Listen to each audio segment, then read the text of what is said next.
సూర్యాపేట జిల్లాలో Gaddipalli Venkatasai seeds company వరి రైతుల్ని మోసం చేసిందని రైతులు ఆవేదన వ్యక్తం చేశారు. 90 రోజులకు పొట్టు దశకు రావాల్సిన పొలాలు 50 రోజులకే పొట్టకు వస్తున్నాయని, సగం కంకి మాత్రమే పొట్టకి వస్తుందని రైతులు విలపించారు. న్యాయం కోసం 15 రోజులుగా తిరుగుతున్న విత్తన కంపెనీ యాజమాన్యం పట్టించుకోవడం లేదని, కంపెనీకి తాళం వేసుకుని వెళ్లారని అన్నారు. ఫోన్ చేసినా స్పందించడం లేదని రైతులు సూర్యాపేట జిల్లా గడ్డిపల్లిలోని వెంకటసాయి సీడ్స్ కంపెనీ ముందు ఆందోళన చేశారు. నాకు నిద్ర పట్టట్లేదు సార్, నా పరిస్థితి బాగాలేదు.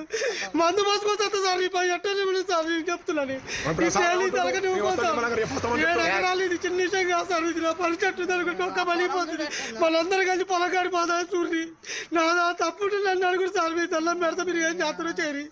నన్ను మాయ చేసి మధురాలు చేసి మంచి వడ్డాలు ఇచ్చాడు సార్. నాకు ఇట్లా అనుకోలే. మా అమ్మ బస్తాలు దొక్కురు సార్. డబ్బులు మంది రోజు కొట్టి డబ్బులు కొట్టి కుప్ప చేసి సార్. మా పరిచయం సార్, ఇది పరిచయం సార్.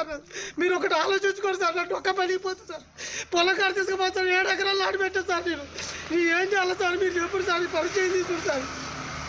నేను 6 రోజులు 10 రోజుల నుంచి నేను ఫోన్ చేస్తాను, అసలు లెక్క చేయట్లేదు సార్. ఏం లాభట్లే, ఎవరితో చెప్పి వేరే చెల్లితో చెప్పి కొంచెం లాభట్లేదు సార్. మా పరిచయం మీరు చెప్పండి. నేను మందు డబ్బా తీసుకొని పోసుకొని చేస్తా. లాస్ట్కి మాత్రం నువ్వు చెప్తాను, ఇది ఏమైతే అంతవరకు వస్తా అంతవరకు నేను నేనే చేస్తా. అక్కడ పోను, ఇన్నే ఈ మిల్లు ముగ్గుల్లో చేస్తా. ఈ పొలం చూసి మీరు చూర్రి. పశ్చిమ గోదావరి జిల్లా పెనుకొండలో సీఎం చంద్రబాబు